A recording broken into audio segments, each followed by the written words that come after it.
be in favour of more money being withdrawn from the Scottish on top of the 500 million, I think I'd rebalance it towards putting more money into London and the South East, which has at least been the area which has actually created wealth.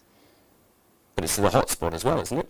It won't be. It won't be. London and the South East is going to take the most terrible, terrible battering. Well, let's ask Robert Crawford about that. I mean, isn't London and the South East better prepared to ride this out because of the boom that there has been? The diversity of the economy in London and the South East is significantly better than anywhere else, both in manufacturing and services. But paradoxically, because the London and the South East economy is strong in both of those sectors are going to take a significant reverse. So consequently, measures must be required to allow businesses, particularly manufacturing, who are facing a different set of circumstances, to be competitive in international markets. And that's necessary for the government, because it needs the revenues that flow from these businesses to come back into the Treasury. But is there going to be more pain here than in Scotland? Well, it depends on the forecast. The evidence is that in percentage terms, the pain here is likely to be worse than in Scotland and other parts of the United Kingdom. And as much as financial services are concentrated in the city as well, there is a kind of inevitability about that. But you know, Glenn, I live in the west of Scotland, and we are still mitigating the effects of the recession of the late 70s, when nothing was done. 25 years later, we're still trying to put communities back on their feet.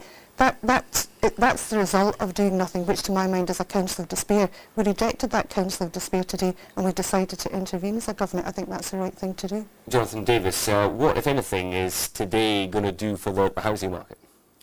It's not going to do anything for the housing market.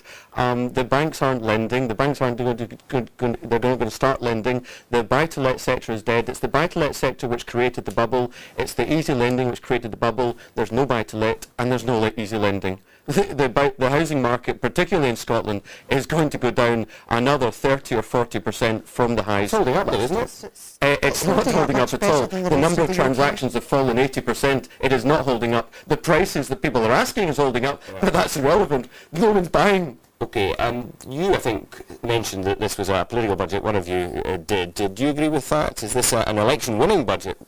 No, the Prime Minister was crystal clear at the weekend when journalists, some of your colleagues, tried to draw him in this. This is not about an election. This is about an unprecedented set of global circumstances. And God help us, this is about an economic budget. It's about nothing to do, in my mind, about political gimmickry. This is about trying to take serious action for a very, very serious set of circumstances. Okay, Baroness Ford, Robert Crawford, Kelvin Mackenzie, and Jonathan, thanks very much indeed. Now, a quick look at tomorrow's front pages. Seeing as we're in London, let's start with the London Evening Standard, tonight's edition. Tax raid on £40,000 earners is the headline.